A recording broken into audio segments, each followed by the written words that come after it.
Hello everybody, I am of course going to be talking with you about Kirby and Kink today. So my presentation is titled Kirby and Kink, Big Girls, Good Boys, and Bondage in Mr. Miracle.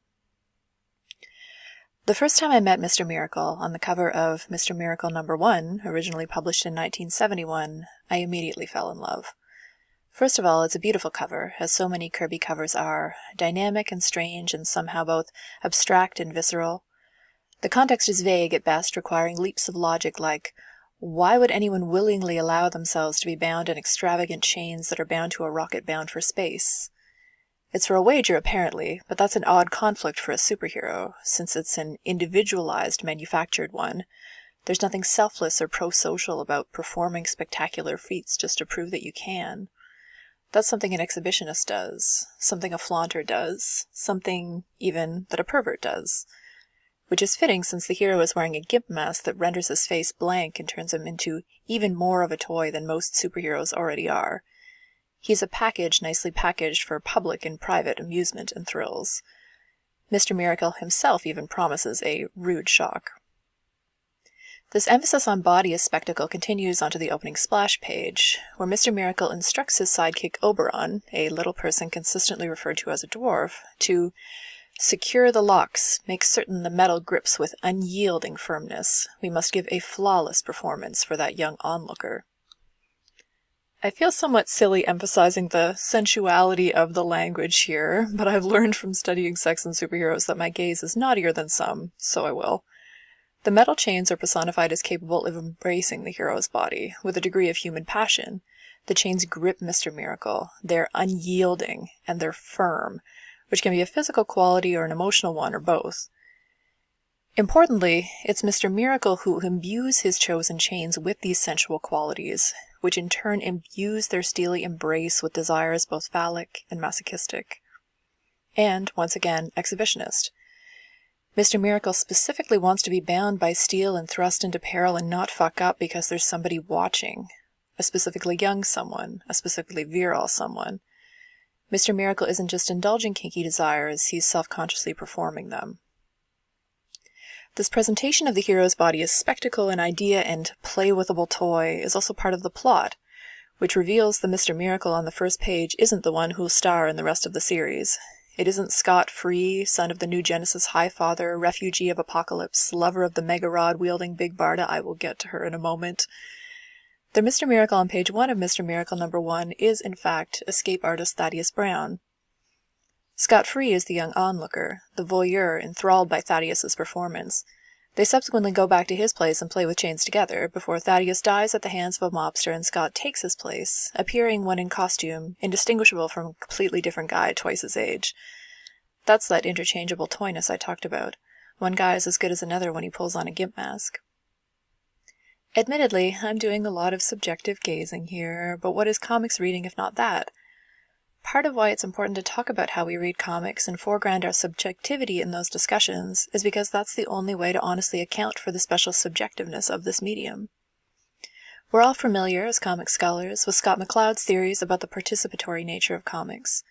Many in attendance at this conference have done stellar work building on those ideas, fleshing out concepts of multimodality and iconicity, and how comics aren't quite linear, but instead twist and weave as we read them. In thinking about my own ways of reading and interpreting comics, which usually involve sexiness in some respect, I often think, and I apologize for this, of the decidedly less sophisticated analysis of Frederick Wortham, particularly his insistence on the ways kinkiness is everywhere in superhero comics. As I've said before, Wortham's reading of Wonder Woman comics as kinky and genderqueer wasn't necessarily wrong, except where he bemoaned these things as a threat to society as we know it. I'm all about the rude shock. Let the heteropatriarchy die sighing in the firm, unyielding grip of Wonder Woman's lasso of truth. Many scholars have made similar arguments in and around the queerness of comics.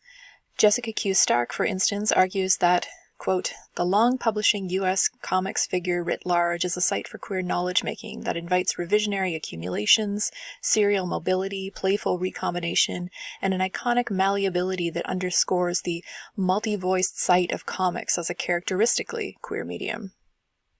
In other words, comics might be particularly available to queer interpretation, which we might otherwise describe as an unruly web of readings that resist various kinds of normativity. Practicing subjective interpretation doesn't mean every reading is equally available. Readings are stories, and some stories will grip you more than others. It's my task as a subjective interpreter to make that grip as firm and unyielding as possible, for the sake of hard-fought pleasure, or jouissance, or whatever you call it when the sensational stories about surging, struggling superbodies make your brain and body vibrate. But before I can talk about pleasure, I need to talk about pain a little bit. In his novel The Amazing Adventures of Cavalier and Clay, Michael Chabon presents the figure of the escapist, an analog for Mr. Miracle created by an analog of Kirby, as a deeply Jewish fantasy of escape and escapism and perseverance. Not unlike Jill Lepore's reading of Wonder Woman, wherein the heroine is chained in part to staged fantasies of liberation that are literalized through the breaking of chains, Mr. Miracle stages, through seemingly silly escapist spectacles, deeply real fantasies of resistance and survival. He's always able to outlast and outthink the dehumanizing evils of fascism. This meaning is available in every image of Mr. Miracle in Bondage, and there isn't a marked visual difference between Mr. Miracle being tortured by a man like Vermin Wunderbar, a servant of Darkseid who explicitly styles himself along old Earth Prussian lines, and Mr. Miracle subjecting himself to traps of his own design, assisted by Oberon, Big Barda, and her female Furies. However, outside the confines of Apocalypse, Scott Free chooses his own chains and recruits Barda and the Furies to assist him. This makes the available meanings queerer and presents some kinds of bondage as differently utopian. Traditionally, male escape artists stage subtextually gendered conflicts for the purposes of overcoming them. In his book Houdini, Tarzan, and the Perfect Man, John F. Casson describes how in many of his escape stunts, Harry Houdini, quote, placed himself in what might be regarded as an especially provocative feminized position, naked, bound, bent over, inspected, even to a degree penetrated. In a sense, Houdini's escapes worked as spectacular practical jokes in which he appeared to be trapped in a position of humiliating gender defeat, unmanned, only to achieve a grandiose masculine triumph. Many of Kirby's images of Mr. Miracle's stunts obey this logic. Throughout the series, we're treated to many detailed depictions of Scott Free's body bound by ropes and chains in various boxes and cases. At one point, he's even locked into an Iron Maiden, with all the gender symbolism that implies. While bound, he's frequently threatened with fire as well as numerous penetrating objects, including spears, stakes, knives, bombs, and swords. Of course, he always escapes. But as in Houdini's trunk metamorphosis trick, and quite unlike Marston and Peters' Wonder Woman comics, we rarely see Mr. Miracle escape. This generally happens off-panel, with the mechanics of the escape calmly explained by Scott after the fact. Yet there are also important differences between Scott and Houdini, beginning with the addition of Big Barda to this story world. Barda represents a dramatic departure from the disappearing, shrinking, and infantilized female superheroes Kirby co-created with Stan Lee at Marvel a decade before, such as the Invisible Girl, Marvel Girl, and the Wasp. Individually and through their relationship, Scott and Barda don't fully subvert gender roles. There's still some normativity at play here, definitely. But they do play with roles. Scott is the thinker, empowered by a form of connotatively feminine scientific spiritualism in the form of the love and belief-imbued mother box. Barda, meanwhile, is the bruiser, smashing her way to freedom with her fists and her mega-rod. Barda's love language is righteous violence, and it's pretty clear that Scott likes this about her. It's likely that Kirby did too. The physical appearance of Big Barda was modeled after Playboy images of singer and actress Lainie Kazan, and the interplay between Scott and Barda was supposedly a tongue-in-cheek version of his relationship with his wife, Rosalind Goldstein Kirby. Barda's strength is clearly sexualized, which could objectify her. But it's also romanticized, which does something else, especially in the context of that interplay with Scott.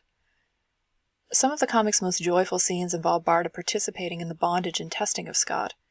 For instance, Mr. Miracle number 11 opens with a double-page splash featuring a steel rod extending from between the legs of a softly smiling Barda, with Scott in chains and what looks like a chastity belt at the top of it, surrounded by Barda's Furies armed with lashes and very sharp knives, while the beaming son of Thaddeus Brown films the spectacle so they can all enjoy it again later.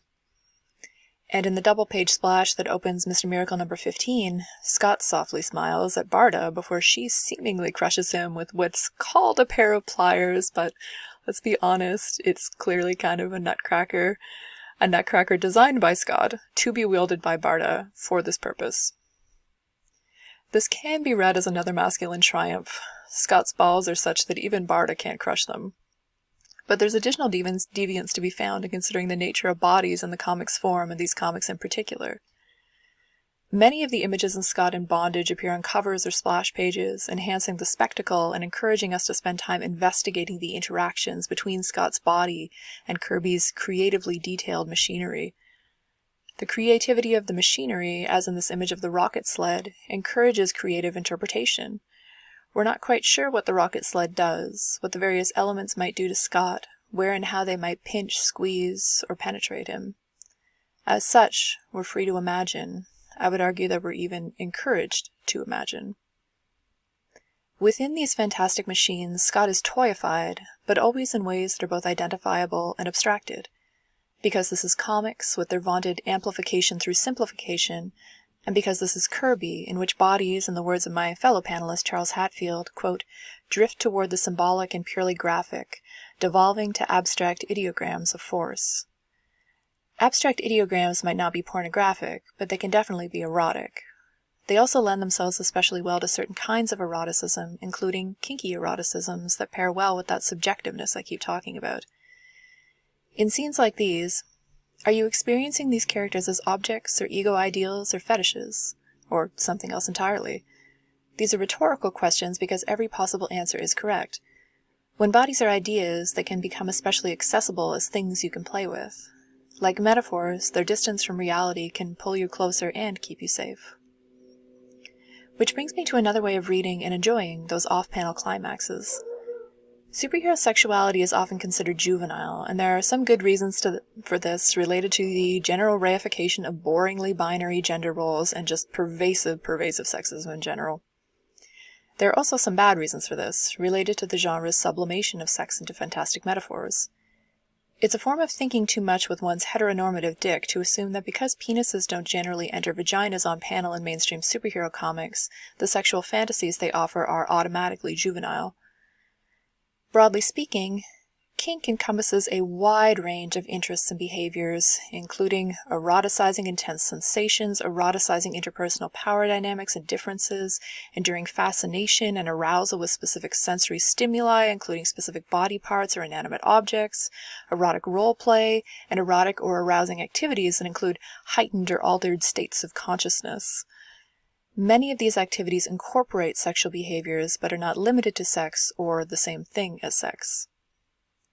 According to a study by Sprott et al., queer BDSM practitioners in particular tend to highlight how BDSM can be emotionally or mentally arousing without involving genital contact or sexual intercourse.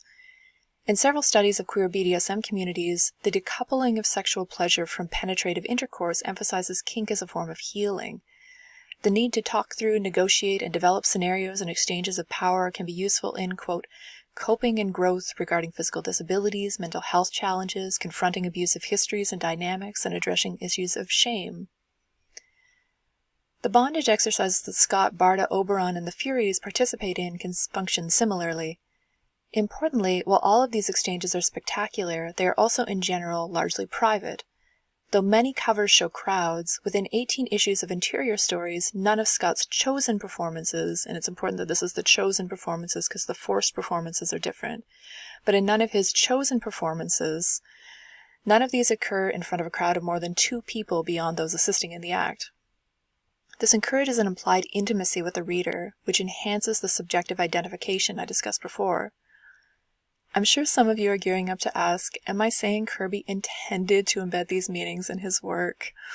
I'm not arguing that he's William Marston with that particular agenda, but it doesn't particularly matter for the purposes of the argument I'm making here. What matters is that these possibilities are imbued within the work. None of you have to read it the way I do, but while every gaze is restricted, perhaps I've helped convince you that investigating and sensually enjoying Kink and Kirby can help us productively interrogate the pain and joy and joyful pain of restriction as a bedfellow of possibility. What matters if you think I told a good story about the possibilities of play in this particular work. Thank you so much.